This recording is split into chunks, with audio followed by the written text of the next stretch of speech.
बेलपत्री आप शिवलिंग पर पहले चढ़ा रहे हैं, उसके बाद जल चढ़ा रहे हैं। दूसरा, जल चढ़ाने के बाद बेलपत्र चढ़ा रहे हैं। ये दो अलग अलग क्रम है शंकर भगवान की पूजन के। आप समझ लीजिएगा जरा, ये प्रसंग कभी नहीं आया, आज आया है तो उसको समझ।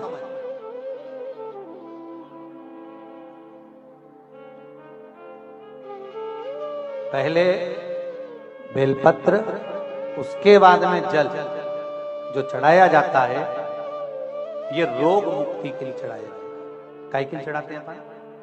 रोग के निवारण, रोग मुक्ति के।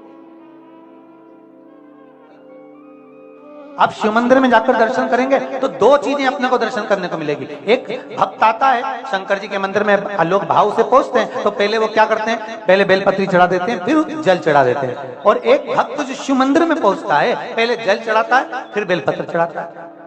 दोनों का अलग अलग क्रम है, दोनों का अलग अलग भाव वर्णन है। पहला, अगर बेलपत्र चढ़ाया है और उसके बाद अगर शंकर भगवान पे जल चढ़ा रहे हो तो ये रोग मुक्ति के लिए होता है। जैसे बड़े रोग किसी को हो जाए, रोग किसी को घेर ले, तो वो बेलपत्री चढ़ाने के बाद फिर जल चढ़ाएगा तो उसको रोग थम जाएगा और फिर वो रोग आगे नहीं बढ़ेगा, आगे नहीं बढ़ेगा।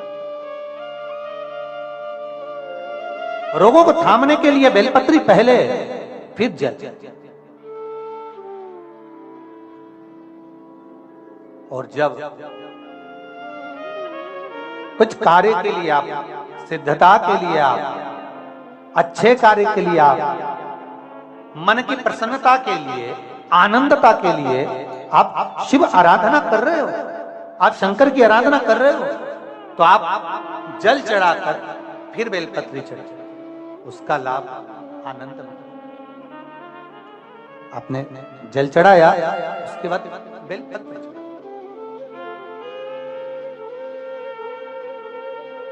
बस एक बात का स्मरण आपको होना चाहिए शिव महापुराण का, कि जब भी आप भगवान शंकर को बेलपत्र चढ़ाते हैं, बेलपत्र समर्पित करते हैं, बेलपत्र समर्पित करते समय प्रयास करा करें कि ये बेलपत्र को जब भी आप समर्पित करें, प्रयास करें कि बीच की जो पत्ती होती है बेलपत्र की, मध्य की जो पत्ती होती है, उसको अंगुष्ठ से पकड़ा जाए। उसके बाद में आप फिर बेलपत्री को शिव पर समर्पित करें, प्रयास करें। बेलपत्र जो हम भगवान शंकर को समर्पित करते हैं, उसका मध्य जो भाग होता है, बेलपत्री का जो 3 देवताओं का मध्य जो भाग होता है, उसको पकड़कर बेलपत्री को शिव को समर्पित करना है। पूर्व की कथाओं में यह भी वर्णन किया है कि बेलपत्री की डंडी का मुख कहां होना चाहिए। पूर्व की कथाओं में यह भी बताया गया है कि बेलपत्री की तीनों डंडियों के बीच में, तीनों पत्तियों के बीच में जो खाली जगह होती है, डंडी होती है, उसका क्या महत्व है, ये पूर्व की कथा में पहले बता चुके।